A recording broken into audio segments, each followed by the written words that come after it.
بسم اللہ الرحمن الرحیم۔ السلام علیکم۔ رات نیوز کے خصوصی ویلاگ کے ساتھ وجیح احمد صدیقی آپ کی خدمت میں حاضر ہے۔ خبر آئی ہے کہ امریکی صدر جو بائیڈن کے خاندانی جرمن شیفرڈ کتے نے سیکرٹ سروس کے ایجنٹس کو کاٹ لیا تو اسے وائٹ ہاؤس سے بے دخل کر دیا گیا۔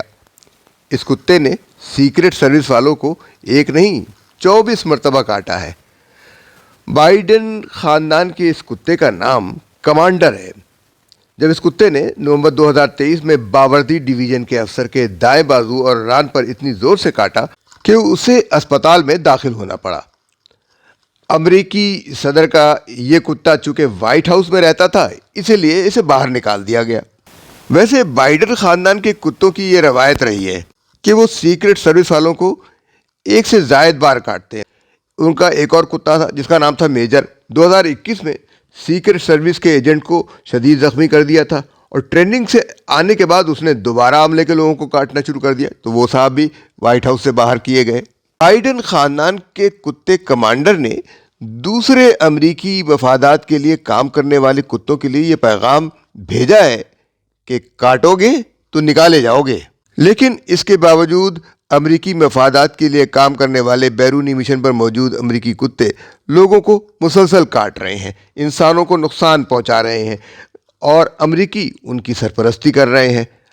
اب ان گزیدگی والے کتوں میں اسرائیل سر فہرست ہے جو غزہ کے فلسطینیوں کو مسلسل کاٹ رہا ہے اور بائیڈن ان پر اپنا دست شفقت مسلسل پھیر رہا ہے۔ بھئی برا نہ مانے تو وائٹ ہاؤس سے ملتی جلتی کہانی پاکستان میں بھی دہرائی گئی ہے۔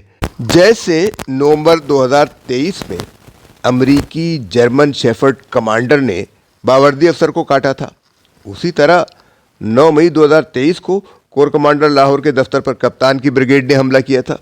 پہلے تو موصوف امریکہ کے خلاف نعرے بلند کر رہے تھے، جب ان کی حکومت گرا دی گئی تو امریکہ سے مدد مانگنے لگے۔ وہاں انہوں نے لابنگ فرم کی خدمات حاصل کر رکھی ہیں اور اب کپتان کے دستے کے اراکین IMF کو کپتان کا خط پہنچا رہے ہیں جس میں IMF کو نو منتخب حکومت کو IMF کی طرف سے ادائیگی نہ کرنے کے لیے کہا جائے گا اور IMF کو یہ کہا گیا ہے کہ چونکہ الیکشن میں دھاندلی ہوئی ہے اس لیے آخری قسط کی ادائیگی نہ کی جائے جب تک 8 فروری کے انتخابات کا حساب نہ لے لیا جائے۔ گویا کہ جب تک وہ جیت نہیں جائیں گے دھاندلی کے الزامات ختم نہیں ہوں گے۔ IMF جس کی شرائط کی پہلی خلاف ورزی خود عمران کی حکومت نے کی تھی، اب کس مقصد کے لیے IMF کو خط لکھ رہا ہے؟ یہ تو غلامی سے نکلنا چاہتے تھے نا، لیکن IMF کی غلامی کے لیے اس کو خط لکھ رہے ہیں، امریکہ سے التجا کر رہے ہیں۔ پہلے امریکہ پر بڑی بلند آواز سے چیخے تھے، سائفر لہرایا تھا تو اقتدار سے نکال باہر کیے گئے۔ پھر 9 مئی کا واقعہ رونما ہوا، کور کمانڈر لاہور کا گھر جلا، پھر بھی بل نہیں گیا تو انٹرا پارٹی الیکشن کی جعلسازی سامنے آئی، انتخابی نشان سے محروم ہوئے۔ ان کے لوگوں کو الیکشن لڑنے دیا گیا، وہ آزاد امیدوار کی حیثیت سے بڑی تعداد میں کامیاب ہوئے۔ دھاندلی ہوتی تو یہ لوگ کامیاب نہ ہوتے۔ اب مانگے تانگے کی سیاسی جماعتوں میں داخل ہو رہے ہیں۔ سنی کونسل کے سربراہ نے خود سنی کونسل کے ٹکٹ پر الیکشن نہیں لڑا ہے، یہ اس جماعت کی حیثیت ہے، اس کا سربراہ بھی اسے درخور اعتنا نہیں سمجھتا۔ اب PTI کی طرف سے IMF کو خط لکھا جا رہا ہے جسے IMF کوئی اہمیت نہیں دے رہا ہے، لیکن امریکہ اور IMF کو خط لکھنا پاکستان میں بیرونی مداخلت کو دعوت دینا ہے۔ IMF کے خط میں کیا لکھا گیا، کیا باتیں کی گئیں یہ ہمیں نہیں معلوم، اگرچہ گوہر خان نے یہ کہا تھا کہ وہ IMF کا خط میڈیا کے ساتھ شیئر کیا جائے گا۔ 23 فروری رات 12 بجے تک میڈیا کو یہ خط نہیں ملا تھا، جبکہ PTI رہنما گوہر خان نے کہا تھا کہ میڈیا کو خط کی نقل فراہم کی جائے گی۔ اب سوال یہ پیدا ہوتا ہے کہ یہ بیرون ملک خط لکھنا، امریکہ سے مدد مانگنا، یہ سب کیا ہے؟ معلوم یہ ہوتا ہے کہ PTI کے رہنماؤں کو عوام پر کوئی اعتبار نہیں، کوئی اعتماد نہیں۔ اگر عوام نے اتنی بڑی تعداد میں ان کو جتوایا ہے تو عوام پر اعتبار کریں نا۔ اگر عمران خان کو عوام پر اعتماد ہے تو امریکہ اور IMF کو خط لکھنا چھوڑ دیں۔ اقتدار سے محرومی کا صدمہ نہ صرف عمران خان کو ہے بلکہ مولانا فضل الرحمان کو ہے۔ اب یہ دونوں آپس میں مل گئے ہیں۔ مولانا فضل الرحمان تو اتنے مایوس ہیں کہ اپنے آپ کو کپتان سے کٹوانے کے لیے تیار ہو گئے ہیں۔